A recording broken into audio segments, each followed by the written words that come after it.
नमस्कार मित्रांनो, आज आपण बघणार आहोत मोसंबी या पिकामध्ये एक आंतरपीक म्हणून कोणत्या पिकाचा जून महिन्यात खरीप हंगामामध्ये अवलंब करावा.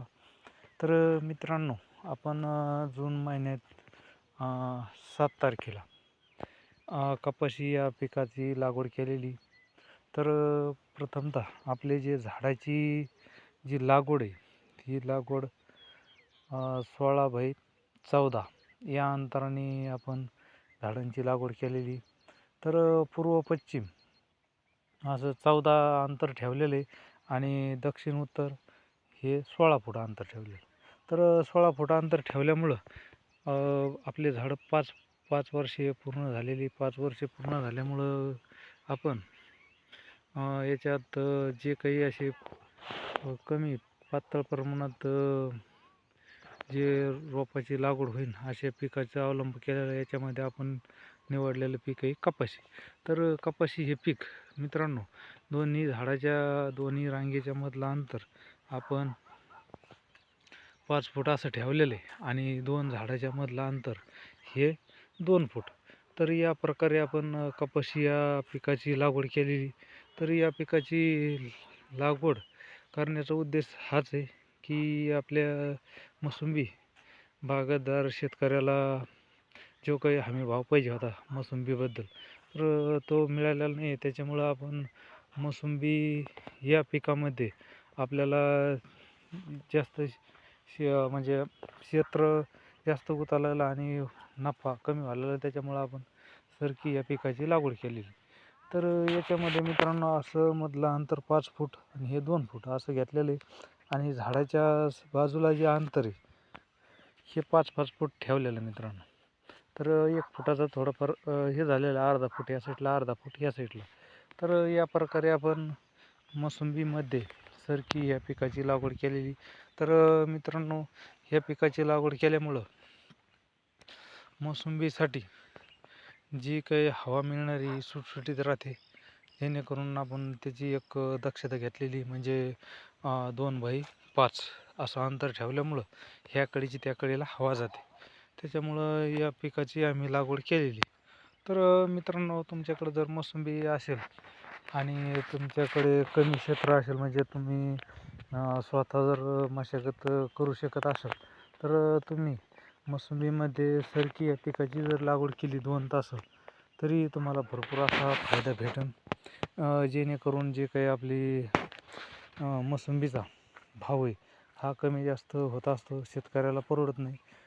तुम्ही झाडं मोसंबीचे न काढता 2 वर्षे फक्त मोसंबी काढू नका. निश्चितच तुमच्या मोसंबीलाही भाव येईल आणि त्याच्यात तुम्ही असे आंतरपीक, दैनंदिन पीक असे घेऊ शकता, जेणेकरून तुमच्या मोसंबीची जी भावात कमी आलेली ही तुम्ही ती भरू शकता. तर मित्रांनो, या प्रकारे आपण मोसंबीमध्ये सरकी लागवड करू शकता. तर याच्यामध्ये आपल्याला एकरी कापसाचा जे काही आपल्याला खर्च आहे कमी लागत मित्रांनो. ही हे मोसंबीमध्ये असल्यामुळं जास्त कपाशीवर रोग येत नाही. क्वालिटी बघू शकता तुम्ही, एकदम चांगल्या प्रकारे मित्रांनो. 7 जूनला या पिकाची लागवड केलेली कपाशी. तर रोग येत नाही आणि त्याच्यानंतर आपल्या जे काही सरकी लावल्यामुळं आपण जे मधलं अंतर आहे 5 फूट, त्याच्यामध्ये व्यवस्थितरित्या बैलाचा आवत हाणून आपण याची मशागत करू शकता. म्हणजे आपल्या एक मोसंबीमध्ये गवतही होणार नाही आणि आपली कपाशी निघते. तर मित्रांनो, कपाशी 1 एकर जर पकडली गेली 1 एकर मोसंबीमध्ये, तर आपल्याला 10 क्विंटल तेवढा कापूस होतो मित्रांनो. याच्यामध्येच फक्त 2-2 तास लावलेले 1 एकरमध्ये आणि याच्या व्यतिरिक्त मोसंबी होती. त्याच्यामुळं आपलं कपाशी लावल्यामुळं आपण कपाशीलाही खताचं व्यवस्थापन करतो आणि मोसंबीलाही. त्याच्यामुळं आपल्याला ही मोसंबी पुरते. बरेचसे शेतकऱ्याचं म्हणणं आहे की ही मोसंबीला भाव नसताना तुम्ही मोसंबी का ठेवली.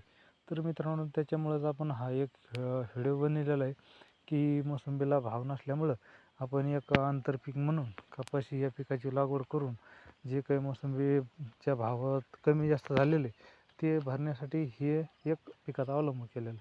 तर मित्रांनो, निश्चितच आपण 1-2 वर्षे थांबल्याच्या नंतर आपल्या मोसंबीला चांगली बाजारपेठ भाव मिळेल आणि मोसंबीचे दिवस येतील. मोसंबीचे जर दिवस आले तर त्याच्यानंतर आपल्याला कपाशी ही लागवड करायची गरज नाही. तर आता हे 2026 27-28ला निश्चितच असे भरपूर अशा प्रमाणात मोसंबीच्या भाव वाढणार आहे. तर आपल्याला चांगल्या प्रकारे मोसंबी पिकून आपण बाजारपेठेला नेऊन आपण लखपती होऊ शकतो. त्याच्यामुळंच आम्ही एक आंतरपीक हे घेतलेलं आहे. शेतकऱ्यांनी, माझं मत एक आहे, मोसंबी शेतकऱ्यांनी न डगमगता त्याच शेतामध्ये तुम्ही वेगवेगळ्या स्वरूपाची पिकं घेऊन त्या मोसंबीची कमी भरून घेऊ शकता आणि निश्चितच तुमचे 1-2 वर्षांनी दिवस येणार आहे. तर माझं म्हणणं आहे की मित्रांनो, तुम्ही मोसंबी काढू नका.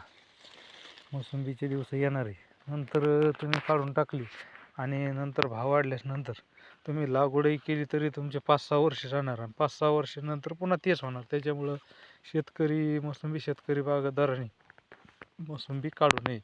त्याच्यातच थोडेफार वेगवेगळे स्वरूपाचे पिकं घेऊन आपल्या मोसंबीची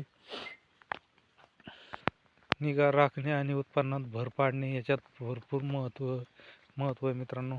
त्याच्यामुळं आम्ही असे पिकं घेतलेली. याच्यामध्ये मित्रांनो आपण याच्या मागे मोसंबी ही लहान झाडे असल्यामुळं याच्यामध्ये आपण शेवग्याची शेती केली होती. हे बरं राहिलेलं आपल्याला.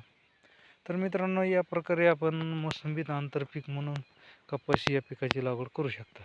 ज्यावेळेस अंतर मिळतं मोसंबीचं दोन्हीमधलं, समजा झाडं खेळते, त्यावेळेस कोणतंच पीक घेऊ नका, जेणेकरून तुमच्या झाडाला काही इजा होणार नाही आणि झाडं असं सुटसुटीत राहील याची काळजी घ्या. मित्रांनो, हा व्हिडिओ आवडला असेल लाईक करा, शेअर करा, कमेंट करा.